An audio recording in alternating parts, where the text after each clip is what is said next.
Well, welcome to another Cardinal House AMA. My name's Chris. I'll be with you today. We have Crest on. I'm excited to hear everything you guys got. But first things first, I love the colors that you guys have for your logo. It looks really, really clean. I just wanted to point that out. If you guys haven't seen it, make sure you check it out. Awesome, thank you.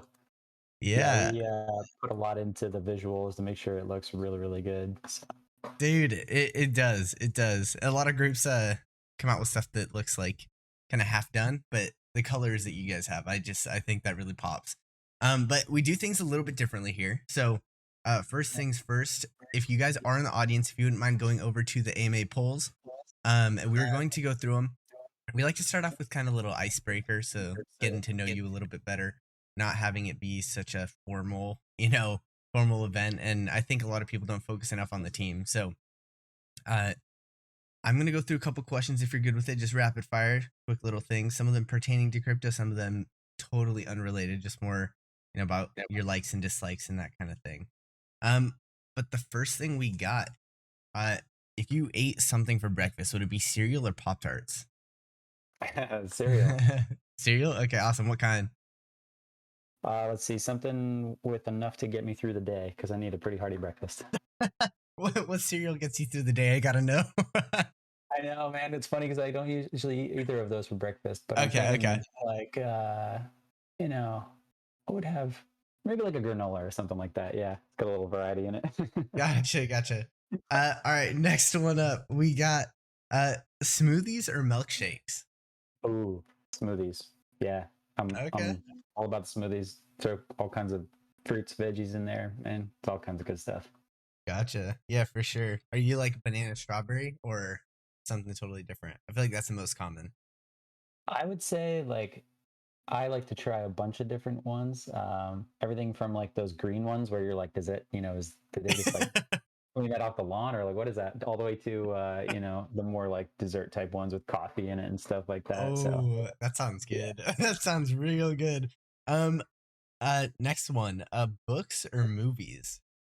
Ooh, Like, let's say probably just the same genre, probably right? movies. Movies? Yeah. Okay. Are you a big movie watcher? So when I have time, I do love the storytelling in movies and the adventures. I just love Mm-hmm. kind of checking out and being transported into whatever the story is that they're Yeah. doing. But I think that's probably why I love books too. But man, it is hard time to carve out that time to do it. All right, but if you're trying to like get like really immersed in this, do you find it easier time with that movies or TV shows? Probably movies. Yeah. Really? Okay. Gotcha. I feel like I'm the exact opposite. Like I need like a longer duration to actually like tie myself to, to the story and everything. So Yeah, that's I really could cool. see that. Like especially if they do the story really well. I think sometimes Yeah. TV shows kind of like are chopped up and intentionally they kind of have that start and end to every single one, Hmm. so it's really short. But if it's those like more in-depth ones like you're talking about where they kind of go on and develop the story really well over time, those are Yeah. really cool. Yeah, for sure. I think that's more what I'm referring to. Yeah. Um so kind of related, getting into a little bit more, do you prefer stocks or real estate? If you had the money to invest in either, what would Ooh, it good one. Personally, I think real estate. And the reason for that would really be because I think I've been be? Hello? I think we lost him, unless I'm the one that got lost. your investment is going. I just tend to lean You, towards that. you cut out for that whole thing, that entire Oh thing. shoot. You said as far as why, I think, and then just gone. Oh man, can you hear me now though? Yes. Okay, cool. So You I was heard it? saying, Okay, maybe everyone else heard it. Maybe it was me that got lost. oh, okay. Yeah, because Cuff was asking, are you a subsidiary of Johnson Johnson? No, we're not. That's Okay, funny too yeah, because I was I like, didn't hear I any of didn't. that. So yeah, no, I gotcha with Crest. Okay. Next question that we got. Um, get back to the poll. There you go. Next question we got: skiing or snowboarding? Oh, snowboarding. I actually used to snowboard. That was fun. Really, like competitively? No, no, just for kicks. Try to survive kind of level. Dude, have you seen the skiers, like professional skiers, like just taking a run down these insane slopes, like Oh just yeah, uncharted territory, right? Like I've seen a couple videos of like the Red Bull sponsored athletes, and I'm like, that looks like a blast, but I would die, like quite for literally. sure. Some of them I see them pop up on, and I'm like, okay, is this like filming somebody's last run, or is this like actual? Like, did they Yeah. live through that? I mean, Why does it this stop is in the a- middle? I don't understand. that's right. uh, yeah, it's insane what some people do. Like they go into the tunnels and everything, and are literally jumping like 60 feet off of cliffs into powdered snow, and it's wild. Um, Hoping it's no at the bottom. exactly. Um, Spotify or Apple Music? Probably Spotify. Okay, gotcha. I honestly would have to agree there. I have Apple Music because I've had it forever, and I just have Yeah, playlists built on there. But I use Spotify almost more than I use Apple Music now. Um, yeah. I think it's just kind of ended up being a go-to. yeah, it's hard because the podcast. I think like the podcast separated a little bit. Yep. Um, Yep. would you rather have a team with decent developers, and this is like they're decent enough to get the job done, maybe just a little bit slower, right? And an exceptional marketing team, or a decent marketing team and exceptional dev? Hmm. That's tough. I mean, thankfully I've got both, so I don't really have to make that decision. But I think in the end, I'd probably go with like the exceptional developers Okay. because, even if it takes a little bit longer to get the word out, if you've got a really, really solid product, I think that's what people are ultimately looking for. Hmm. And, security is a huge thing. So I think we've seen the like over marketing of under impressive protocols. And so maybe I'd go the Yeah. other way. In this space, I can see the point to that. I think when you start getting into like the high level Web 2 businesses, like that's when you start having more benefit to the creative than the development. Because at some point, the developers, it's a very um, a black and white for some different operations. It really is, and that's a hard one too because that without both of them, you're gonna have a really hard time in any market. But Yeah, for sure. Which change do you think was more significant, from Web 1 to Web 2, or from Web 2 to Web 3? This is something I've been asking everybody these last two because I'm very curious to hear people's opinions. Uh, hmm, and it's a really interesting idea to me. I think perhaps that the change will eventually be greater for Web 2 to Web 3, even though not everyone realizes it yet. Okay. I think everyone who experienced Web 1 to Web 2, like we're all so familiar with that it's very easy to recognize the full impact. But I don't think we're even partway there with the Yeah. whole like Web 3 transition. So I'm kind of betting on the future and that like we're going to see some disruptions that we can't even imagine right now. Hmm. It's so hard. It's so hard to see because it's kind of this spot where we look back and we associate the change of Web 1 with like, oh, the internet. Look at how crazy this is. But realistically, Web 1 was like, oh, I can go on Wikipedia. Like that, right? That's all it really was. You can look at this database of already pretty, you know what I mean? Like it was very, very, very basic. Granted, Yeah. it's a huge connecting piece, but it's not like you could interact as a user much with it. So it's Right. really tough to say. And also like the perspective isn't there because not growing up in that time. I'd be curious to hear someone that was around for both times, like significantly around for both times, like maybe they were 30 years old when Web 1 was developed, and then now looking at their Yeah. take on Web 3. That would be very interesting to me. It would be. It's kind of a fascinating question, and to try to separate the two is interesting as Yeah. well because everyone seems to build on the next, which is kind Yeah. of my take on innovation and technology in general, right? Everybody's always super excited about the latest tech, and yet we Yeah. rarely take a minute to look back 40 years and be like, yeah, the thing that guy did right there actually enabled us to even start down the path that gets to Yes. our modern day iPhones and all the rest. So Yeah, the tech required to build on top is much less than the ingenuity required to build Web 1. The person that Yeah. thought about that, that was We're I was having that that's discussion the other day too, even like in another industry in space, right? So uh-huh. we were joking around about like all the tech and the latest like rockets and space and everything, and somebody was pointing out that basically they launched the initial moon mission on basically about as much computing power as you have in like a graphing calculator these days, certainly less than you have in your phone.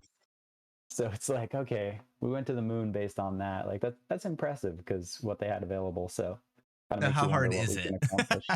Yeah. They could do it talking with that. yeah, talking about like Elon Musk and his idea of living on Mars, like that might be a little bit more possible than people realize. Yeah, really. Especially the folks that lived through the first moon race and everything else. They're Yeah. probably like, sure, why not? For sure. And kind of with that, like it's funny that you bring up the whole building on each other's technology, right? Because crypto is one of the few spaces where it's like, oh, it's a fork, no way. Like they used any code, and I think the narrative's changing a little bit to where, yeah, you Yeah. don't want to copy paste, but at the same time, you can utilize pieces that make sense for a different project in your own. Because project comes up with something good, it makes sense to utilize that. 100%. I mean, even thinking about like all the layer twos and stuff, right? It's hmm like you have to start somewhere, and even the idea of the blockchain, right? You're technically forking an idea, so it's like, well, yeah, you gotta build on top of it. Now, definitely improve, right? Make it more efficient, Yes. make it faster, make it better. But yeah, that's a fun topic. Yeah, it definitely is. Moving on to I believe our last question. Um, what does crypto allow you to do? Like you specifically with Crest that wasn't possible with Web 2. Ooh, good question.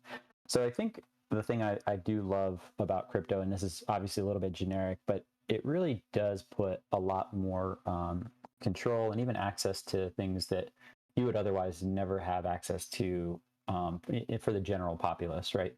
So one of the most exciting things is that there's like financial instruments and even just the fun and games side of it as well, which we've leaned into. But there are definitely protocols out there that are starting to open up access to things that you would only be able to have access if you were like a um, certified investor, or if you had a really high net worth. hmm Things like even some of the protocols that are building in like quant trading on the back end. So things like that are really interesting to me specifically, and even just allowing kind of that you know decentralized sort of, you are in control of everything. I think that's probably the most exciting part for me, because you really start to get to experiment, even if it's on a really small level, with things that hmm are brand new and new ways of creating value that just previously weren't really accessible. Yeah, for sure. For sure. It definitely, I mean, and you see that going back to like the Web 1 to Web 3, right? Like everything just makes Yeah, things a little bit more user friendly. Like, is really what it is. It gives more functionalities to that base layer and it allows more people to utilize it versus, I mean, how many people could actually integrate utilize Web 1 before HTML was, was not many. Like, it was very, very difficult and not even developer friendly. And now, like, look at where things are. yeah, that's so true. And even to the point of like, just a very basic example of anyone in the world could, hop on one of these big platforms and like build hmm a basic website, right? If you fast hmm forward where we are in Web 3 to that point where, within reason, a lot of different people will be able to bring about ideas and projects and, capabilities on Web 3 that, the tools make it a lot more accessible, like you're saying, a lot easier to do. That starts to really open up innovation for folks that, they don't even have to be like super established, right? They could be anywhere in the world. They could, have any kind of background and just have a passion for this stuff and suddenly make a difference for themselves and everybody involved with them. So, hmm Yeah, 100%. I definitely have to agree with those thoughts. And kind of that concludes like the whole quick questions and all those little random things. But um, onto Crest just a little bit because that's what we're here for. Onto the main topic of today. Do you want to talk a little bit about yourself and your experience before getting into Crest a little bit and where you come from and your background? Sure. Yeah. So I've I've always been fascinated by technology and innovation. I even, worked in some jobs where I had the opportunity to help develop new technology and kind of guide projects along that path. So I've just always really been passionate about what it's able to do and accomplish. And so the whole blockchain world, of course, has always been super fascinating to me. Hmm. Um, I've been following it for quite a while. I think I, invested just a little bit. Let's see here. This would have been, I don't know, maybe this was like 2015. I can't remember exactly, but it was early enough that like I had no idea what I was doing, and this was like before BNB had really even grown up quite a bit. Hmm. Um, and so I made a ton of mistakes, learned some stuff, thought it was really interesting, but I didn't really, stay heavily involved in it because I didn't have the time or capital to like really get into trading. Hmm. And so DeFi, of course, at the time wasn't really in existence. It was just sort of the main, the main coins and so on, and the main exchanges. And so then fast forward to like a year ago, um, and I started to really kind of take notice again of everything going on more in the DeFi and various protocol spaces, and started experimenting again, right? Just kind of realizing as I was researching things even more from the technology side that there was the whole DeFi space blooming, and that there was probably a lot of applications that would come out of it that could improve real world problems, right? So like the whole idea of smart contracts and how they could apply potentially to ownership in the real world, and fractionalizing assets and all the rest, really got me fascinated.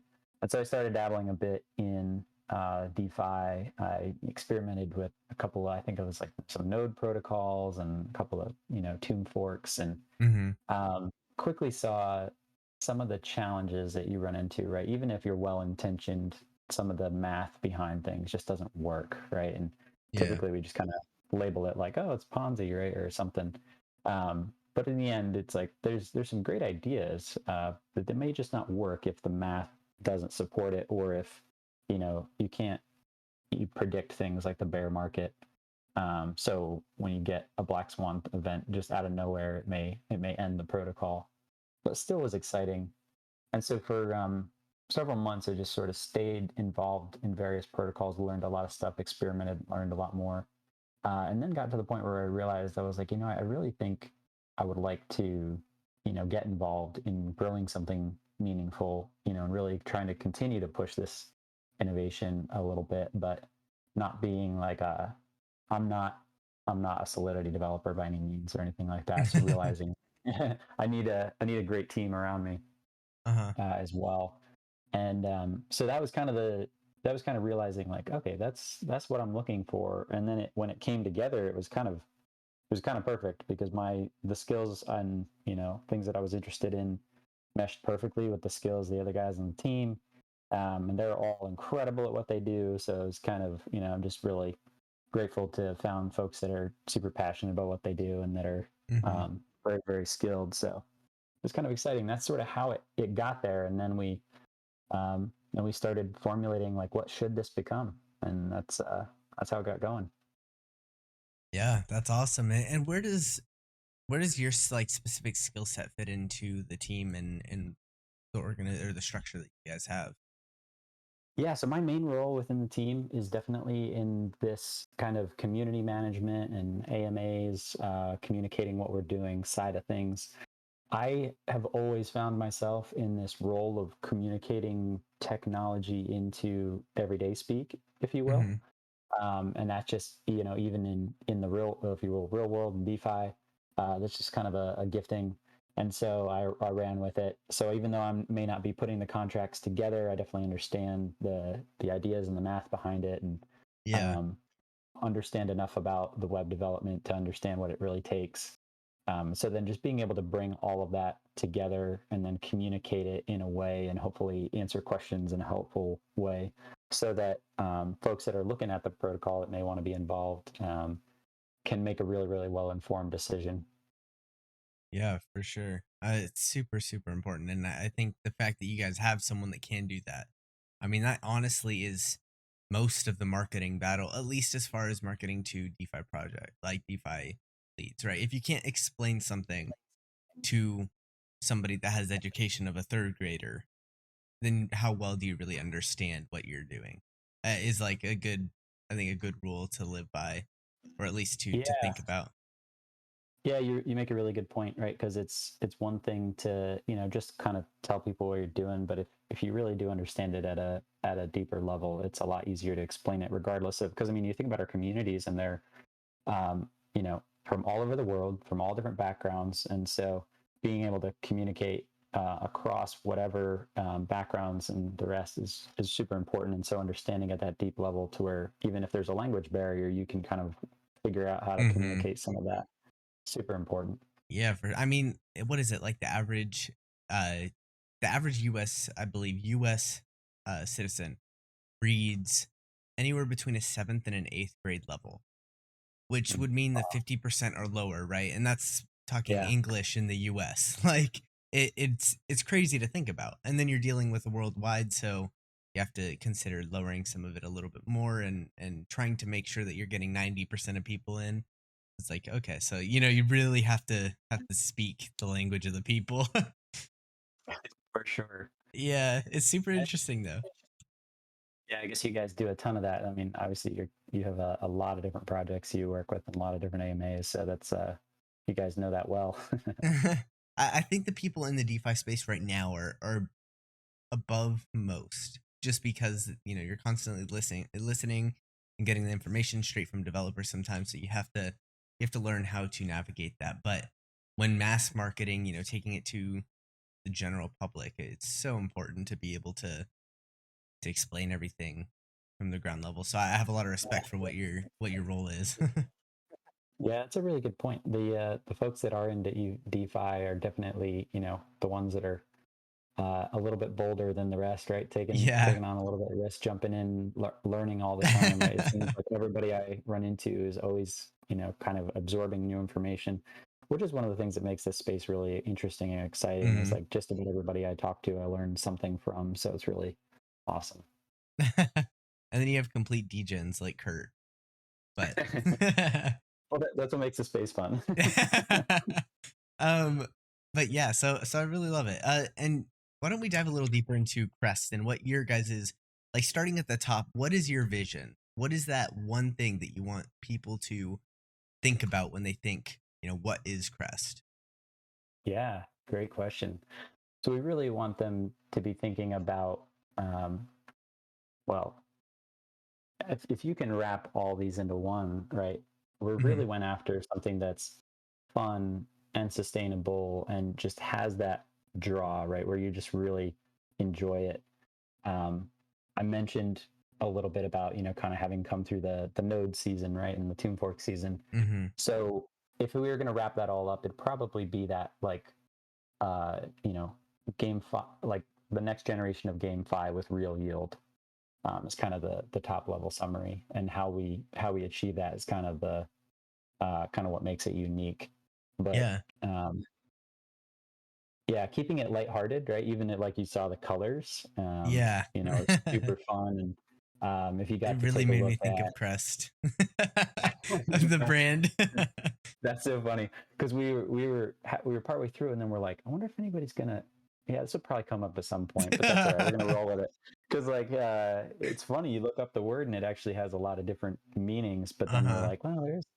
And so if you're in the U.S., you probably know that brand. If you're not in the U.S., maybe not. But it's pretty funny you mentioned that. Yeah, it's a toothpaste, and they have some other products relating to uh oral health care. Um yeah, it's it was just funny because I looked at it and I was like, huh, that's like the same color, like the same structure, right? As like you see like the Crest white strips boxes.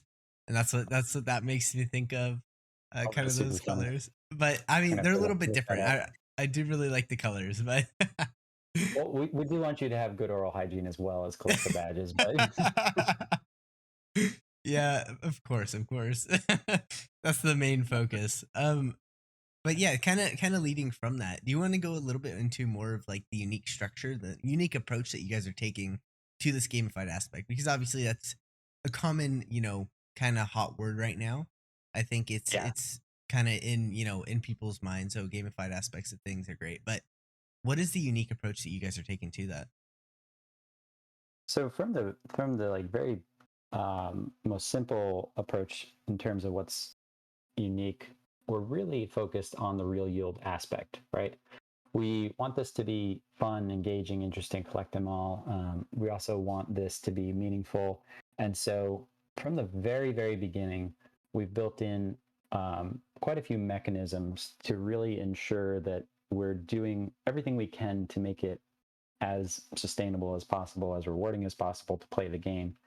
And so things like having done a lot of the research up front into, how are we going to take the treasury and make investments in a smart way that'll continue to feed back in, and not looking at that down the road or, kind of once we hit a certain milestone. Like we were researching that before we even started coding. So Hmm. that's something that we're passionate about. But then the other element too is just we've built in I'm going to get in trouble if I give away too much, but It's we've fine. We we've won't looked tell. at this. Yeah, I'm sure you will. We've looked at this not just from, hey, what are we going to do at launch, but we've Hmm. thought about this along down the road. And so, what's really interesting and exciting to me is that there's aspects of this that will only become apparent once you're already a couple months into it, and then there's going to be more layers, and it's going to be pretty interesting from that aspect, and how um, there will be kind of fun ways to be involved, and different ways to collect these things that will start to open up new and different ways to play the game, so, or at least new features and aspects to it. So I think that's kind of the other exciting part, is that it's not just a once and done, like, hey, we're going to launch this, and a couple of months down the road we'll see what happens. But a couple of months down the road, we've already got a whole plan of some really cool things that we'll love to talk about as we get a little closer to them. Hmm. Gotcha. Yeah, it definitely makes sense. And so, uh, as things start to come out, is there any timeline for release dates for things that are coming new? Great question. Yeah. So as you know, we're super early on, right? Hmm. Even just the early access at the moment. I saw the Twitter. Yeah, very, very intentional, in that we were like, we didn't we weren't trying to overhype this thing. We're not trying to Hmm. rush this thing, because we know that, kind of back to that question you asked earlier, right? We want to make sure that we're doing both the development and the marketing right. Um, Hmm. and so, timeline wise, though, we're taking this approach of like, hey, we really want to have stuff done and ready, like once we're, and then, launch like with good margin. And so we're definitely still looking at a launch in October. Um, and so that's all trending in exactly how we plan it to, which means, you'll be seeing a white paper coming out, with plenty of time before that launch to read that and come up to speed on all the details. Hmm. Um, we haven't released all that information yet, but there is some stuff that I can talk through, that you'll be seeing in the white paper in a couple of weeks here. Yeah, let's hear it. Yeah, for sure. So I think uh, I think one of the cool things that people will be really interested to see how we've worked through some of it is even just like the, I'll call them group wise, we'll call them like the real yield mechanics of this, right? Like we've thought through different burn mechanisms, marketplace royalties, how we're going to implement trading bots, even potentially. You probably saw in some of the fact that there will be a liquidity management system, right? Hmm. How we can work in partnerships there. So we've already got a lot of that planned in, and laid out. And then, that's kind of the first level of things, and those will have detail in the white paper as we get into it. But then there will be future ones as well, right? As we start to get a little further down the road, we're going to continue building upon that baseline of things. And Hmm. I think that, you know, interestingly enough, that sort of deflationary mechanism, and being very, very focused on the burn mechanisms. is a little bit unique to this kind of protocol as well. Trying to basically always keep very intentional about keeping a small supply in the market from day one, and then it will naturally grow as more and more um, people join and start collecting the badges and everything. But we're not we're not trying to go and make this like several $1 million splash or anything like that. We're actually very intentionally keeping it sustainable and grow it over time. Yeah, yeah.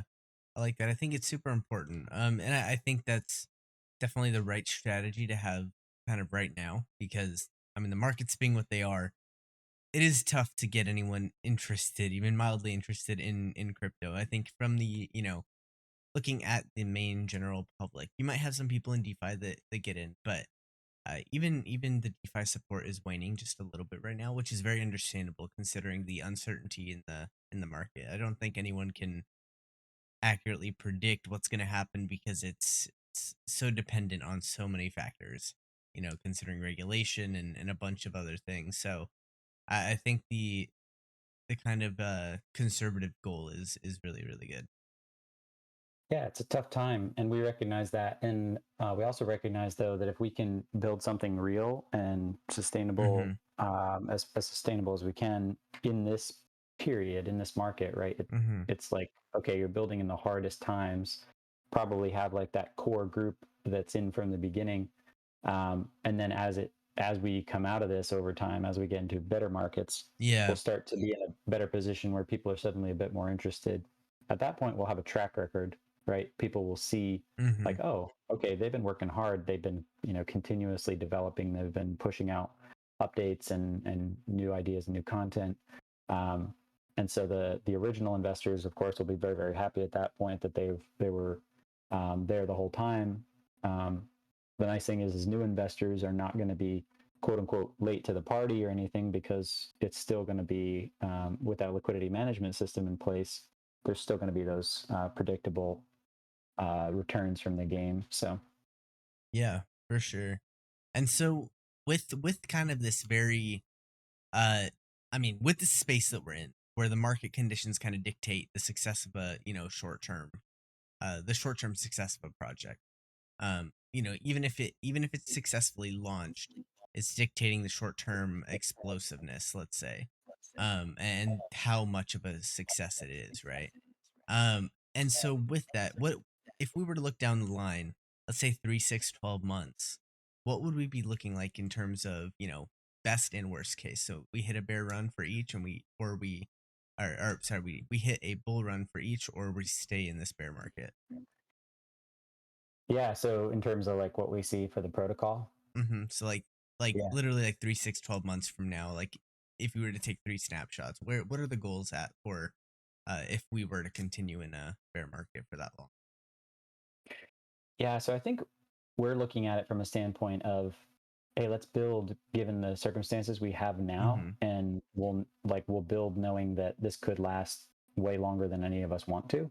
And so if there is a bull run, that'll be upside, right? And so in Mm-hmm. that sense, we're building for the bear, we're building knowing that, we don't know if this is going to last 3 months or 12 months or whatever. Mm-hmm. But regardless, we put things in place to where it almost doesn't matter if it continues. I mean, obviously, we want it to get better, but Mm-hmm. we're definitely looking at getting that treasury I mentioned going early, right? So that it's kind of generating, diversifying it because hey, we're in a tough market. Looking at bot strategies that work well in a bear or bull market, right? And so Mm-hmm. there's a lot of them out there.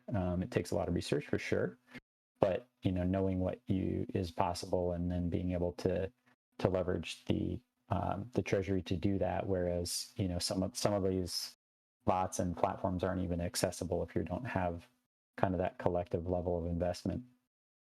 And then I think the really important part of all that we're doing is is the fact that I mentioned earlier, like we have this planned, um,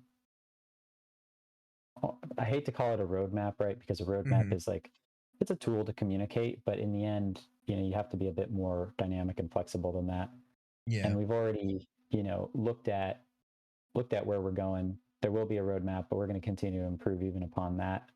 And there's probably things we won't even fully release ahead of time until we're ready to go, simply because we're going to add that level of like interest and kind of sort of extra delight, if you know what I mean. Mm-hmm. So there'll be things that we already know we're building into where they'll come out and it'll be awesome, instead of being like, hey, we're going to do this, and 3 months later we do it. I think we're really planning to take the approach of like, guess what, guys, this is coming, and it's coming really fast because it's ready to go. Yeah. Which I think will be really important too, for just kind of that continual engagement, and even if it's slow growth over that time, just seeing that like, hey, we have a plan, we're sticking to the plan, and we're continuing to grow and innovate no matter which direction the market turns. That way, if it does, best case, if it goes towards, everything's growing, that'll just make it all much, much easier to do, but we can still stick to the plan and really benefit from it. Yeah, for sure. I 100% see where you're coming from. It's definitely better to prepare for the worst, pray for the best type situation. Um, Yeah. and so from what I've seen, Crest seems to, I mean, you have strong ties to optimism, correct? Um, Considering everything that's going on with Ethereum and the SEC, you guys have any concerns for its future? That's a great question, because we have this discussion internally too, right? Especially, if you look at all the chains, everybody's been seeing an interesting couple of months. So we regularly are watching, the amount of volume on each chain. Are they healthy? Are things going on? There was a lot of question around the merge. How's that going to affect Mm-hmm. everything? And so, we started out kind of on this view of toward, hey, we could build this on optimism. The great thing is you could, easily bridge from Optimism to Ethereum. And so that looked very attractive.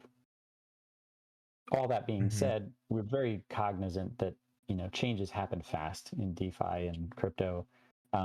Regulations can definitely come. So we haven't locked any of the coding into where we're stuck, right? So if we needed to, we could definitely pick another chain to launch on, and Mm-hmm. that wouldn't be detrimental in any way to what we're doing. Mm-hmm. Um, we do like some of the aspects that come along with optimism, but we've definitely left ourselves the opportunity to go ahead and launch on another chain should we decide that that's going to be the best thing for the protocol and the community and Mm-hmm. everyone involved. So are you in any way what is Crest being paired to? Um is that like as of now like what guess that you end up going? Because I know you said you could change things on the fly, but assuming you don't, what's kind of the plan for it? Um, we've been talking about that, and whether we decide to like pair to a stable Mm-hmm. or to like the native token. I think would be kind of one of the main uh, decisions that we go back and forth on, right? Though obviously pairing to the stable kind of gives you that inherent stability a little bit. Pairing to the native token kind of is a little optimistic in that sense, right? Because you could potentially ride that up. Yeah, yeah, no pun intended. Um, but it hasn't been fully released just yet, Mm-hmm. especially even with the chains and what's available on each one of them. Yeah. Yeah, that makes sense. And why optimism? Um, well, we've looked at several of the other chains. Mm-hmm. We've been a bit concerned about everything going on. So certainly, gas fees are always Yeah. something we want to be cognizant of, right? So that pretty quickly rules out the native Ethereum. um, but then you get looking at like um, Avalanche, and we haven't seen great health there lately, right? There's been some Mm-hmm. concerns. There's also been just a lower volume, similarly with Phantom, right? Low volume. So Mm-hmm. um, if you're looking at some of the major ones that still have volume, I think that probably leaves, BSC and Polygon, Mm-hmm. and then Optimism is kind of interesting because it's got decent volume. The reason we kind of looked that way was that we had this thought of, well, there's not a ton in that space yet, right? It's kind of early. which inherently brings risk, but it also does bring a potential opportunity to grow and become a major player in that chain from early on. Hmm. So I think that was really one of the original interest points for optimism, and the fact, like I mentioned earlier, you can bridge very easily between the native bridge between Ethereum and optimism. And the way we've developed the token, it would allow for that as well on our token. So all that kind of steered us in that direction to say this could be a great place to start and grow, because we have a much bigger vision. So that could be a great place to grow, even beyond the initial protocol. Hmm. But again, as things continue to get closer to launch time, and we kind of keep an eye on the regulations and the volume, I think we'll make that final call in terms of what's going to be the best place to get started, because the vision is big enough that we want to make sure the first launch is super effective and well received. And the chain that we pick will definitely be a part of that. Yeah, it definitely makes sense. Um, Next up, a couple of things I wanted to touch on here, but is there a plan to draw? Because I see the point on trying to be one of kind of those bigger players at first, right? With optimism and trying to utilize the smaller size to your advantage. Um, are you guys gonna? Is there a plan? And this is from Cuff, but I'm not 100% sure where he's coming from. But how do you plan to draw investments to optimism? Was this question? Maybe you could answer that better than I can.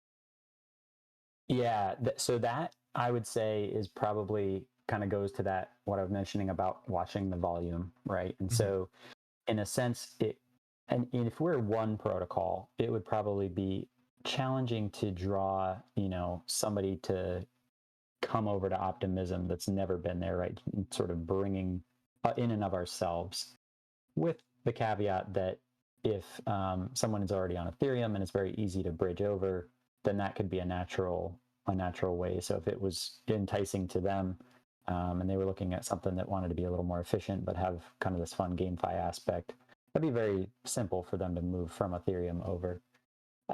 That being said, early on starting, we don't expect to make a incremental shift in the amount of volume, if you will, of a whole chain, um, although maybe over time, right?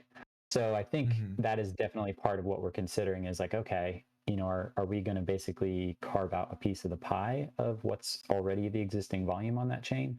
Or will there be a strong enough draw that people would start to bridge in and actually, start filling that chain out? And part of that question goes a little bit more to the higher level of what are they doing in terms of the chain and the innovation, and what are they doing to support all the creators? And so that's something that is probably even more of a driver, right? Because if suddenly a lot of other creators are very interested because of what they're doing to come over to that chain, then that would also Hmm. um, be something that we would watch for. Yeah, yeah, that makes sense. Um, as far as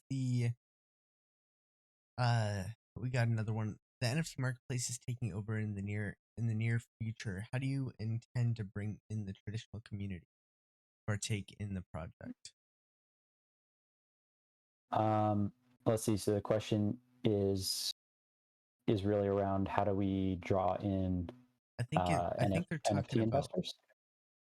I think they're talking about to the traditional community. Yeah, most likely from the uh NFT.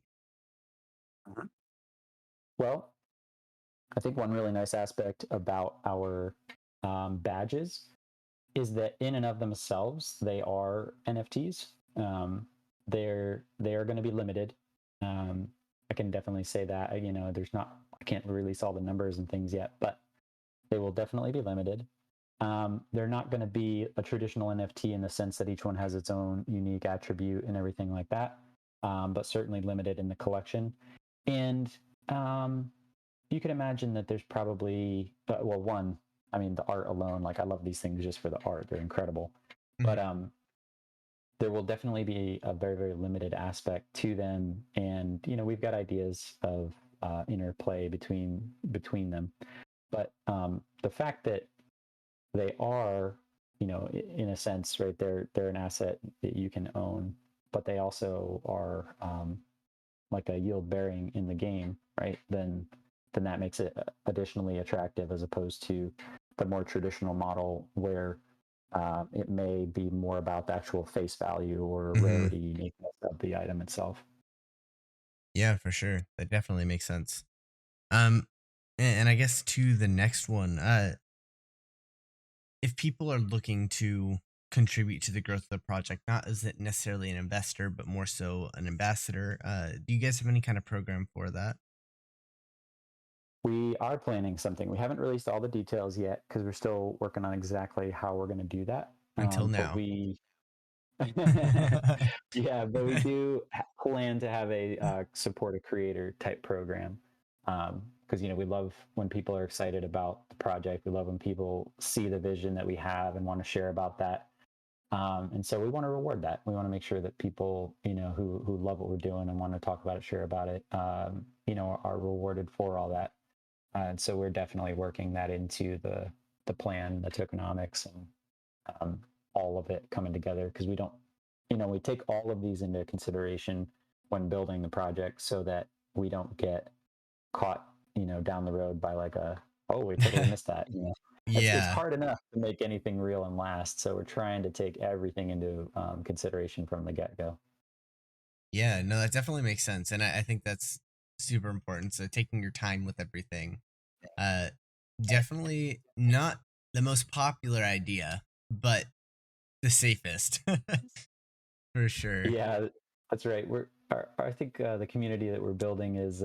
Yeah, I've actually been really excited to see the folks that have already joined and knowing we're so early. Hmm. But I think they'll be happy that they did kind of put their faith in it and hang out and see because once we get moving, I think we'll be moving at a pace that people will really enjoy. Yeah, for sure, for sure. I think that's super important for most projects. Real quick though, we are going to start this Kahoot, and we'll keep chatting as we go through it. But I'm about to go live with it. Let me pull this up real quick. What am I doing? Oh, I can't go live. What am I saying? Um, let's see. We're gonna have to actually move this down to. We can move down to the kernel plunge. What I'm actually gonna do, I'm gonna give you guys the code. So I'm just gonna post the link. And yeah, we probably. I think it's because we got the questions a little bit later, so I started in the stage beforehand. So actually, we might have to move down to the voice channel below. Zach, if you wouldn't mind starting to move everybody down there, that would be really sweet. But Ender, if you can meet me down there, we'll get this Kahoot started. Sounds good. Awesome.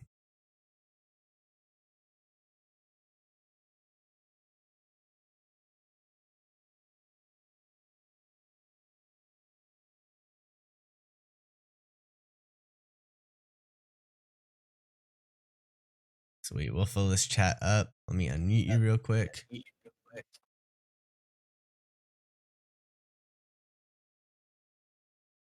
Nice. Looks like we're gonna have some fun here. All right. Now.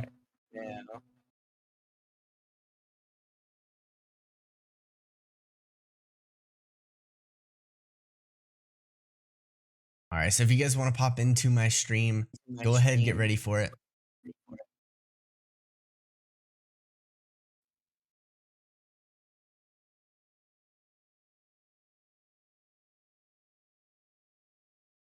All right. So we're going to ahaslides.com and I will post that link right here.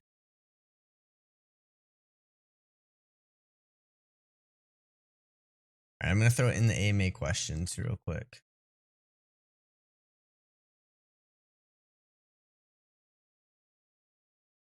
All right. So the link is in the While you're AMA doing, questions.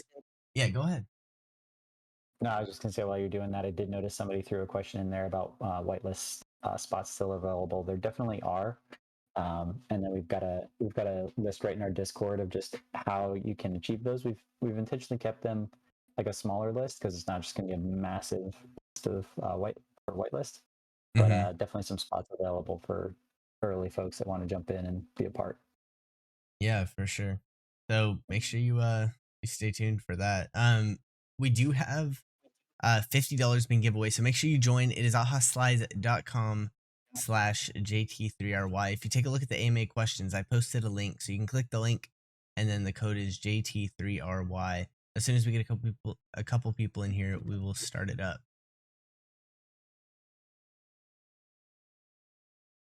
There we go. Let's fill it up. Remember, $50 are on the line, so let's try and get as many people in here as we can. But yeah, so another question I kind of wanted to chat about was, uh, because we had somebody ask how they can be a contributor to the growth in this project, and seeing about openings for content creators. Would that only be through the ambassador program, or you guys have other ways that you are allowing people to participate in the ecosystem currently? Yeah, I mean, we welcome everybody into the ecosystem, into the community. Certainly, there will be the creator program. Right now, a way that someone could be involved in a sense. If they love what we're doing and just even want to kind of share about it, it's awesome. We love it. There's not necessarily a any kind of reward at the moment for doing that, except for maybe if you're trying to get into a whitelist Mm-hmm. or something of that kind. I'll actually drop a link in the AMA questions as well as to this kind of fun gamified way we've been um, helping people get onto the whitelist, trying to reward people that are truly interested, right? So Yeah. even kind of playing into that game aspect, it's sort of fun, and you kind of rack up points along the way and earn a whitelist. So I'll drop that in response to the one question. But yeah, I would say if people are looking to be involved and want to help share what we're doing, or even want to come in and ask questions about like what we're doing, why, and then be able to talk about it on their channels and outlets, like more than happy to answer all those questions and provide some content. We do share some teasers and things like that with the Discord first, so that's a good way that if you wanted to kind of get that inside edge and scoop and be able to share some stuff out, you'll see it there first, and then it'll make its way to Twitter. So it's kind of an early look that you can play with if you like to create content and tell people. Gotcha. You're giving a little boost there. That is funny. Okay, awesome, Exactly. awesome. Well, we got a handful of people in here now, so let's go ahead and get it started. If you guys are all ready to go, um, as long as everybody is, we'll get to it.